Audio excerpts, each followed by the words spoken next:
मेरे प्यारे हिंदी के प्रतियोगी अभ्यर्थियों, हिंदी वाग्धारा चैनल में आज आपका पुनः स्वागत है। इस उम्मीद और अपेक्षा के साथ कि आप अपनी तैयारी में पूरी शिद्दत से लगे होंगे, उत्तरोत्तर अपनी तैयारी में सुदृढ़ता प्रदान कर रहे होंगे। पिछली श्रृंखलाओं का हम लोगों ने विधिवत अध्ययन किया। आज उसी क्रम में आगे बढ़ते हुए हम लोग अपने अगली श्रृंखला के प्रश्नों पर चर्चा करेंगे। तो आइए आज के पहले प्रश्न की शुरुआत हम लोग करते हैं। पहला प्रश्न है हमारा, शुद्ध व्यंजन का जो हल चिन्ह युक्त है प्लस आ ह्रस्व आ बराबर का को कहेंगे। तो जब शुद्ध व्यंजन का और आ स्वर को मिला दिए का बन गया और इसमें आ जो है शहीद हो गया, इसलिए उदासीन स्वर भी कहा जाता है। तो यह जो है किसका रूप लेता है? ए अक्षर, बी वर्ण, सी दोनों, डी कोई नहीं। तो जब एक का शुद्ध व्यंजन के रूप में था, आ था, तो दोनों वर्ण थे उस समय। लेकिन जब वो व्यंजन एक स्वराघात से युक्त हो गया तो अक्षर हो गया। आप जानते हैं, या तो वो पूर्णतया स्वर स्वतंत्र हो या एक स्वराघात से युक्त व्यंजन हो, तभी वो अक्षर कहा जाएगा। इसलिए विकल्प ए हमारा सही हो जाएगा, अक्षर। अगला प्रश्न नंबर 2, अंतस्थ एवं ऊष्म कुल वर्णों की संख्या है। ए 4, बी 8, सी 9, डी 10। तो हम जानते हैं 4 हमारे अंतस्थ होते हैं यावाराला और 4 ऊष्म होते हैं शाखा साहा। तो 4 4 8, इसलिए विकल्प भी हमारा सही हो जाएगा, 8। प्रश्न नंबर 3, छ का वियोजित रूप है क स क स क स डी कोई नहीं। तो हम जानते हैं ये शुद्ध व्यंजन का और सा से मिलकर के बना है। तो पहला ही विकल्प हमारा सही हो जाएगा। एक रूप इसका और किया जा सकता है वियोजित करके कि सा में से भी आ को निकाल दिया जाए, सा हल चिन्ह युक्त कर दिया जाए, ह्रस्व आ को बाहर कर दिया है। तो एक वियोजित रूप इसका, विच्छेदित रूप इसका और बन सकता है। प्रश्न नंबर 4, वर्णों को अलग अलग करने की प्रक्रिया है। ए वर्ण विच्छेद, बी वर्ण वियोजन, सी दोनों, डी कोई नहीं। तो वर्णों को अलग अलग करने की प्रक्रिया जो है वो वर्ण विच्छेद है, वर्ण वियोजन है, इसलिए विकल्प सी सही हो जाएगा, दोनों। वियोजन का ही अर्थ है अलग अलग करना, विच्छेद का भी अर्थ है अलग अलग करना। प्रश्न नंबर 5, हिंदी में अ ध्वनि का समावेश हुआ है। ए उर्दू से, बी अंग्रेजी से, सी फारसी से, डी पंजाबी से। मेरे प्यारे बच्चों, ये सारे प्रश्न किसी न किसी परीक्षा में पूछे गए हैं, तो आप इसको हल्के में ना लें, गहराई से इसको समझते रहें। ये आगत आ जो अंग्रेजी से आया है, जिसका उच्चारण हम ओ के रूप में करते हैं, यानी आ और ओ के बीच की ध्वनि उच्चारित करते हैं, वो अंग्रेजी से आया है। विकल्प भी हमारा सही हो जाएगा। और इस अ का प्रयोग जो है, जो पीएचडी वगैरह किए हैं, जैसे डॉक्टर करके अपना नाम लिखते हैं, तो उसके ऊपर इसका लगाते हैं। इसे अर्धचांद भी कहते हैं। प्रश्न नंबर 6, बेमेल शब्द का चयन करें। कृपा, बी कृष्ण, सी दृष्टि, डी दृष्टा। तो बेमेल शब्द जो किसी तरह से भिन्न है। तो कृपा में अब देखें भिन्नता किस प्रकार की है। कृपा में री लगा हुआ है का में, कृष्ण में भी री का प्रयोग हुआ है, दृष्टि में भी री का प्रयोग हुआ है, और डी में रा का प्रयोग हुआ है, दृष्टा। तो 3 में री की मात्रा का प्रयोग हुआ है, कृपा, कृष्ण और दृष्टि में। और लेकिन डा में रा जो है ये पदेन रा है, इसलिए बेमेल है। इसलिए विकल्प डी हमारा हो जाएगा, बेमेल। प्रश्न नंबर 7, स्त्रीलिंग वर्ण नहीं है। स्वर में कहाँ नहीं है? स्वर में, व्यंजन में, दोनों में, किसी में नहीं। तो हम जानते हैं हमारे 3 ही वर्ण स्त्रीलिंग है जो केवल स्वर में है, इसलिए स्वर में जाएगा। और वो तीनों वर्ण हैं हमारे ई और री। तो ये 3 हमारे पूछे तो ये भी जानते रहिए, 3 वर्ण हमारे स्वर के जो है स्त्रीलिंग में हैं, छोटी, बड़ी और री की मात्रा, जिसको ऋषि आप कहते हैं। प्रश्न नंबर 8, निम्न में अर्ध स्वर है या, टा, ठ, स। अर्ध स्वर हम जानते हैं हमारी वर्णमाला में 2 ही हैं, या और वा, जिसमें एक दिया गया है, इसलिए विकल्प ए हमारा सही हो जाएगा, या। अगला प्रश्न है हमारा प्रश्न नंबर 9। लिखित भाषा में जो चिन्ह मूल ध्वनियों के लिए मान लिए गए हैं तथा जिस रूप में वे लिखे जाते हैं उसे डॉट डॉट डॉट कहते हैं। ए स्वर, बी लिपि, सी ध्वनि, डी व्यंजन। तो हम जानते हैं वर्ण को आकार देने की व्यवस्था ही लिपि है। जिस रूप में उसका चिन्ह हम बना देते हैं वही लिपि है। तो जिस रूप में वो लिखे जाते हैं वही लिपि कहलाते हैं। इसलिए वर्ण और लिपि को प्रायः पर्याय ही माना जाता है। लेकिन जब उसको आकार देने की व्यवस्था कही जाएगी, वो लिपि चिन्ह के रूप में पूछा जाएगा तो लिपि ही होगा। इसलिए विकल्प बी सही हो जाएगा, लिपि। प्रश्न नंबर 10। शुद्ध शब्द है अभिष्ट, अभिष्ट, अभीष्ट, कोई नहीं। अभिष्ट सार्थक शब्द नहीं है, अभिष्ट भी नहीं सार्थक। अभीष्ट जो अभि प्लस इष्ट, जो चाहा गया है चारों तरफ से जिसकी चाह है वो अभीष्ट है।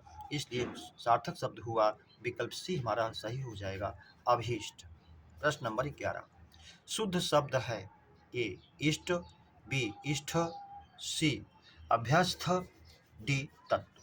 तत्व तो गलत है क्योंकि एक शुद्ध व्यंजन आधा था और होना चाहिए था तब सही होता। तत् प्लस त्वा ये दो शब्दों से मिलकर बना है, एक प्रत्यय है, तत् है, इसलिए ये अशुद्ध है। अभ्यस्त ना हो के अभ्यस्त होता तो ये भी सही होता। इष्ट मूल शब्द नहीं है, कहीं कहीं होता है गरिष्ठ में, लेकिन स्वतंत्र नहीं मानेंगे। स्वतंत्र शब्द शुद्ध है, इष्ट माने चाहा जाने वाला। विकल्प ए हमारा सही हो जाएगा। प्रश्न नंबर 12। टहलना स्वास्थ्य के लिए लाभदायक है। रेखांकित शब्द है ए संज्ञा, बी सर्वनाम, सी क्रिया, डी कोई नहीं। टहलना स्वास्थ्य के लिए लाभदायक है। यहाँ क्रिया जो है संज्ञा की तरह काम कर रही है, टहलना क्रिया, इसलिए क्रियार्थक संज्ञा हो जाएगी। तो ये टहलना जो है संज्ञा के रूप में प्रयुक्त हुई है, इसलिए विकल्प ए संज्ञा के रूप में हो जाएगा। और ये क्रियार्थक संज्ञाएं जो हैं हमेशा एक वचन में ही प्रयुक्त होती है। प्रश्न नंबर 13। बेमेल शब्द का चयन करें।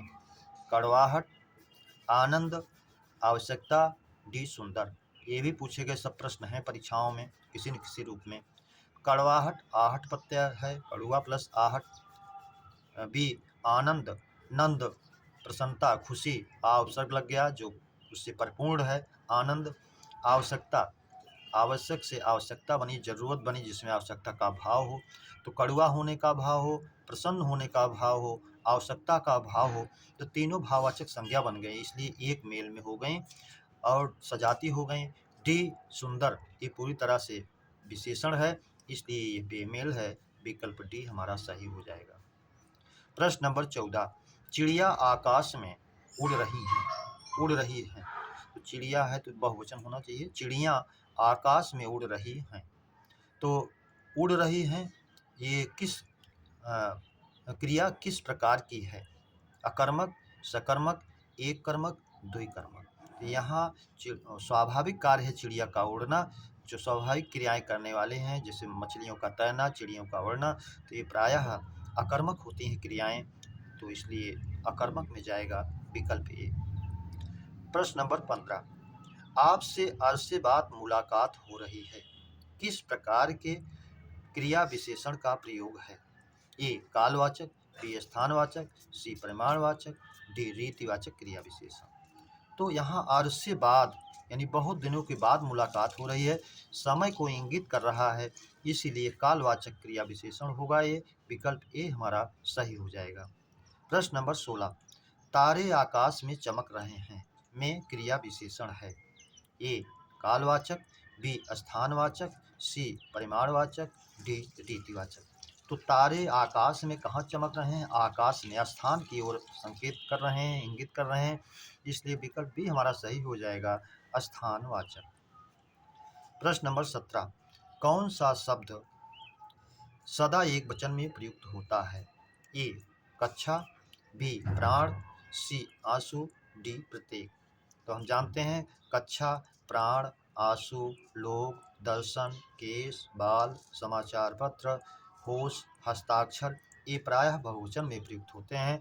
डी प्रत्येक जो है हर एक जो है एक की वो संकेत कर रहा है, इसलिए जो है एक वचन में जाएगा, विकल्प डी हमारा सही हो जाएगा। प्रश्न नंबर 18, बहुवचन के सबसे अच्छे विकल्प का चयन करें।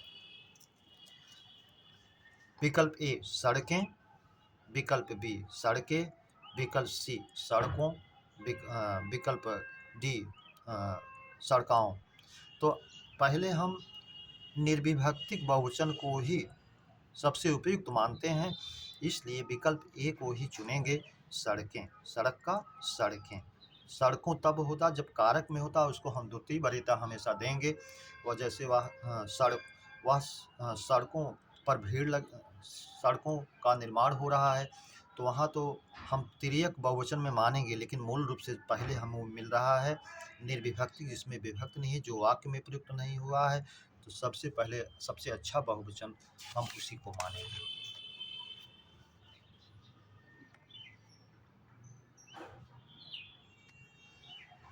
प्रश्न नंबर 19, भेड़ और भैंस में कौन सा प्रत्यय जोड़ने पर पुल्लिंग बन जाता है? ए अ, बी आ, सी ई, डी ई। तो ये प्रायः दोनों शब्द पूछे गए हैं परीक्षाओं में बार बार कि कौन सा ऐसा प्रत्यय है जिसको जोड़ने पर जो है वो पुल्लिंग बन जाता है। तो भेड़ और भैंस ये दोनों स्त्रीलिंग हैं, और इनमें जब ये दीर्घ आ प्रयोग करेंगे, भेड़ का भेड़ा, भैंस का भैंसा, तो ये दोनों पुल्लिंग बन जाता है। परीक्षाओं में प्रायः यही दो शब्द कभी वो पूछता है। तो कौन सा ऐसा शब्द है जिसमें आ प्रत्यय जोड़ने पर पुल्लिंग बन जाता है? तो इनको दोनों को आप जानते रहें, इन दोनों में बड़ा आ जोड़ने पर, दीर्घ आ जोड़ने पर ही पुल्लिंग बनता है, इसलिए विकल्प बी हमारा सही हो जाएगा। प्रश्न नंबर 20, पंखा का बहुवचन है? ए पंखे, बी पंखे, सी पंख, डी कोई नहीं। तो पंखा का बहुवचन जो बनेगा, सबसे अच्छा विकल्प बी पंखे। प्रश्न नंबर 21, संज्ञा के जिस रूप से पुरुषत्व या स्त्रीत्व का बोध हो कहते हैं? लिंग, वचन, कारक, अव्यय। तो हम जानते हैं जिसमें त्वा प्रत्यय जुड़ता है उसको भाववाचक बना देता है। पुरुषत्व जिसमें पुरुष होने का भाव हो, स्त्रीत्व जिसमें स्त्री होने का भाव हो, तो इसकी जानकारी जो मिलती है जिसके द्वारा, उसे लिंग कहते हैं, जिसका शाब्दिक अर्थ होता है पहचान। जिसे नर या मादा की पहचान हम करते हैं वो लिंग होता है, इसलिए विकल्प ए हमारा सही हो जाएगा, लिंग। प्रश्न नंबर 22, देश, ये सब परीक्षाओं के पूछे हुए प्रश्न हैं। देश, बेश, क्लेश, भेष में कितने स्त्रीलिंग शब्द हैं? ए 0, बी 2, सी 3, डी 4। तो हम जानते हैं वाक्य को बना करके हम देखते हैं क्रिया किस लिंग में जा रही है। देश अच्छा है, बेश अच्छा है, क्लेश होता है, भेष भी होता है, या विशेषण भी जोड़ें, अच्छा देश, अच्छा बेश, कैसा क्लेश, अच्छा खराब क्लेश, जो भी होए, अच्छा बेश। तो विशेषण का बना करके भी हम उसकी पहचान कर लेते हैं पुल्लिंग स्त्रीलिंग है, इसलिए चारों शब्द हमारे पुल्लिंग में ही जा रहे हैं, इसलिए चारों सही माना जाएगा पुल्लिंग में, विकल्प डी। प्रश्न नंबर 23, सोना, चांदी, लोहा, तांबा में स्त्रीलिंग शब्द हैं? ए 1, बी 2, सी 3, डी 4। तो आप जानते हैं प्रायः धातुएं जो हैं पुल्लिंग होती हैं, लेकिन कुछ अपवादिक धातुओं को छोड़ करके, जैसे चांदी है, तो चांदी हमेशा स्त्रीलिंग में जाती है, इसलिए पूछ रहा है स्त्रीलिंग शब्द कितने हैं? तीनों पुल्लिंग है, सोना, लोहा, तांबा, चांदी है स्त्रीलिंग, इसलिए विकल्प ए सही हो जाएगा, 1। प्रश्न नंबर 24, दरी, दारा, दवान, दही, वचन में कितने पुल्लिंग हैं? तो दरी बिछाई जाती है, दारा, दारा शब्द का शाब्दिक अर्थ तो स्त्रीलिंग है, लेकिन हिंदी में इसे पुल्लिंग माना जाता है। दवान एक तलवार जैसा कोई ये शस्त्र है, होती है, तलवार होती है, दवान होती है। दही पुल्लिंग है, वचन कैसा है, अच्छा है। तो 3 पुल्लिंग आपको मिले, एक तो दारा माना गया, फिर दही मानी कि दही हमेशा होती है पुल्लिंग, दही खट्टी होती है तो समझिए आप अशुद्ध बोल रहे हैं। दूध से बनी सारी वस्तुएं पुल्लिंग होती हैं, केवल छाछ और लस्सी को छोड़ करके। तो हमारे 3 पुल्लिंग मिले, दारा, दही और वचन। इस तरह हमारी संख्या 3 हो गई, तो विकल्प हमारा सही हो जाएगा, ए। प्रश्न नंबर 25, परोपकार का स्त्रीलिंग है? परोपकारिणी, परोपकारी, सी परोपकारी, डी सभी। तो परोपकार का स्त्रीलिंग परोपकारिणी बनेगा, इसलिए विकल्प ए हमारा सही हो जाएगा। प्रश्न नंबर 26, अशुद्ध तद्भव तत्सम युग्म है। ए सीपी सुक्ति सही है। रस्सी रज्जु, रस्सी का रज्जु होता है, ये भी सही है। सी सगा स्वक, ये भी सही है। सामा सामा, तो सामा का तत्सम श्यामक अगर होता तो ये भी सही होता, लेकिन ये सामा दिया है इसलिए ये गलत है। अगर ये श्यामक होता तो ये भी सही होता। प्रश्न नंबर 27, कौन सा तद्भव शब्द है। पर्ण तत्सम है, पन्ना का होता है तत्सम, पर्ण इसलिए है तत्सम। बी साक्षी, ये भी तत्सम है क्योंकि इसका तद्भव साखी होता है। सी पुंज, ये भी तत्सम है क्योंकि इसका तद्भव पूंजी होता है। डी पोथी, यह तद्भव है, इसका तत्सम होता है पुस्तक, इसलिए विकल्प डी हमारा तद्भव के नाते तद्भव में जाएगा। प्रश्न नंबर 28, शुद्ध का विलोम है। ए विशुद्ध, बी अशुद्ध, सी सशुद्ध, डी सभी। तो शुद्ध का विलोम जो है, विशुद्ध जो है, ये तो पूरी तरह से और निखार आ गई उसकी शुद्धता में।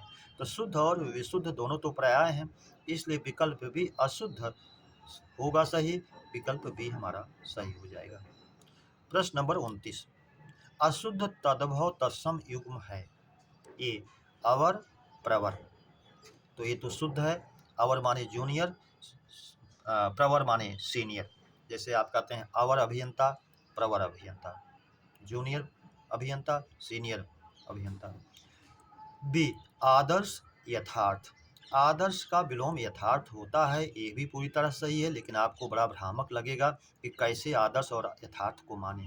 आदर्श किसी शिक्षक को मानते हैं, किसी कवि को मानते हैं, तो उसके कुछ किसी गुण धर्म के आधार पर आप मानते हैं, लेकिन वो पूर्ण गुण और पूर्ण धर्म आप नहीं देख पाते हैं, पूर्णता नहीं होती है, कुछ के आधार पर आप उनको आदर्श मानते हैं।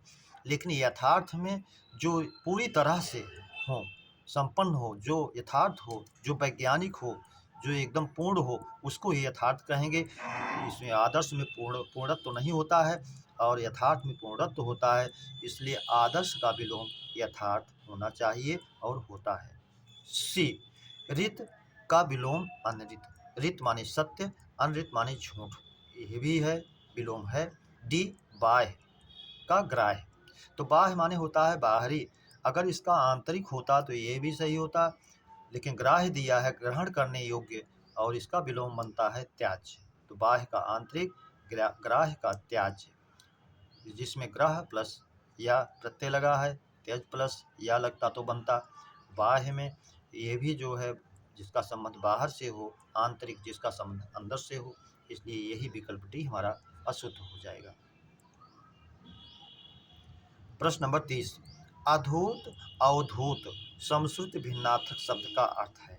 निर्भय, सन्यासी, बी धूत, गृहस्थ, सी दोनों, डी कोई नहीं। तो हम जानते हैं अधूत का जो है अर्थ होता है निर्भय और अवधूत का होता है सन्यासी, इसलिए विकल्प ए ही हमारा सही हो जाएगा, निर्भय और सन्यासी।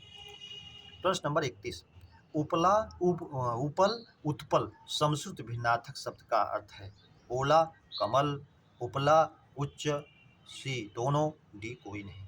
तो उपल का अर्थ हम जानते हैं पत्थर होता है, ओला होता है, और उत्पल का अर्थ कमल होता है।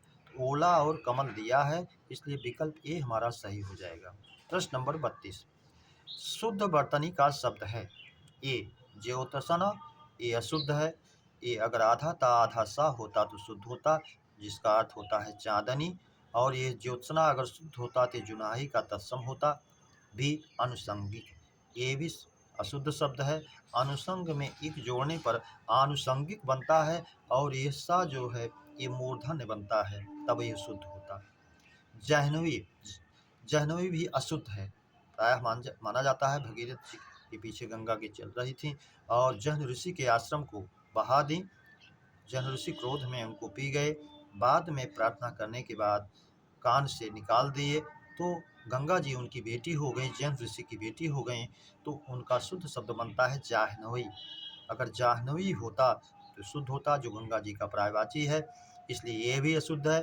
डी स्वस्तिक, स्वस्तिक शब्द पूर्णतया शुद्ध है। लोकप व्यवहार में हम इसको स्वास्तिक के रूप में बोल लेते हैं, लेकिन अशुद्ध होता है। व्याकरणात्मक नजरिए से ये शुद्ध शब्द स्वस्तिक ही है, शुभ सूचक। प्रश्न नंबर 33, शुद्ध वाक्य है। यहाँ ताजे गन्ने का रस मिलता है, ये अशुद्ध है।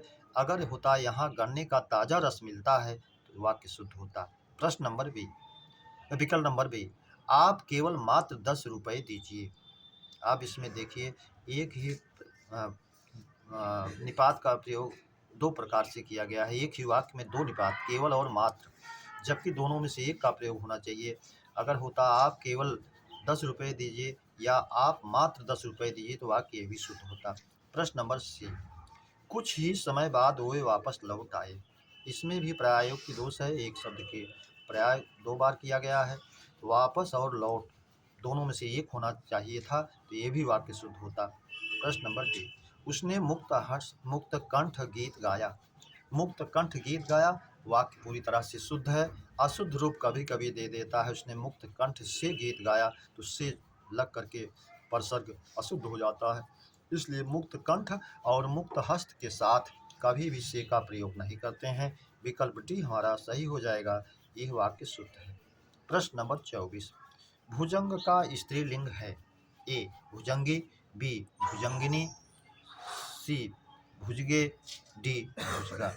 तो भुजंग का स्त्रीलिंग भुजंगिनी नहीं बल्कि भुजंगी होता है, इसलिए विकल्प ए हमारा सही हो जाएगा।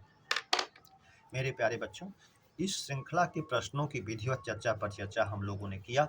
उम्मीद करता हूँ ये श्रृंखला आपको बेहतर लगी होगी, और यदि ऐसा है तो इसे आप सब्सक्राइब, लाइक और शेयर करें। यही आपसे उम्मीद और अपेक्षा है। इसी उम्मीद और अपेक्षा के साथ आपके उज्जवल भविष्य की कामना करते हुए आप सभी को हृदय से धन्यवाद। फिर अगली श्रृंखला के मिलने तक जय हिंद।